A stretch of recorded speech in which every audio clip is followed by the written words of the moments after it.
William avait mal élevé ses enfants, car malgré les consignes de son père, Evan devint aussi têtu que sa grande sœur.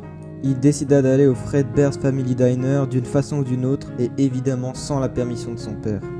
Mais sans le savoir, William apprit ce que son fils faisait. Il était le copropriétaire du restaurant auquel Evan se faisait discret. Évidemment qu'il allait savoir. Donc sachant l'entêtement, l'ignorance et l'arrogance qui a causé la mort d'Elizabeth, et voyant qu'Evan suivait les traces de sa sœur, William conçut un plan qui permettrait, il l'espère, d'empêcher Evan de visiter le restaurant pour de bon. En pleine nuit, Evan se réveilla à cause d'un bruit de pas venant du couloir de sa chambre. Il sortit de son lit, courut vers la porte, l'entr'ouvrit et vit une version cauchemardesque des animatroniques qu'il avait vues en conception avec son père. Evan ferma la porte d'un coup sec et après avoir entendu quelques bruits de pas distants, il ouvrit la porte et l'animatronique était parti. Mais il entendit des bruits venant de son lit. William surveillait Evan dans un endroit en souterrain qui n'était pas ouvert au public. Il fabriqua des disques d'illusion auditive qui utilisaient une fréquence aiguë juste au-dessus de la normale pour l'ouïe humaine.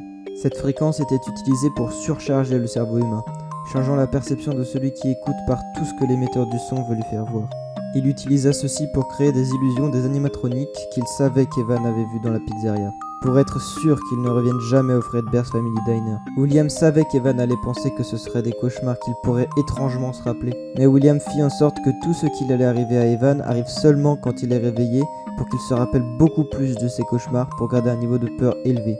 Il faisait en sorte que chaque illusion disparaisse à 6h du matin à chaque nuit, une heure que Evan allait bientôt prendre comme une récompense. Pendant la journée, Evan retournera dans la pizzeria légèrement plus effrayé à chaque fois. Le plan de William fonctionnait. Michael, le grand frère d'Evan, aidait son père sans le savoir car il s'amusait à lui faire peur avec un masque de Foxy. William vit ce qu'il faisait à son frère et considéra ce que Michael faisait comme n'étant pas dérangeant et le laissa donc agir comme il voulait envers Evan durant la journée car cela contribuerait à développer sa peur du Fredbear's Family Diner. Il encouragea Michael à continuer de lui faire peur mais le surveillait quand même depuis une caméra cachée dans les yeux de la peluche préférée de Evan. Mais Michael ne lui faisait pas peur pour les mêmes raisons que son père. Il faisait ça car il était juste un très mauvais frère.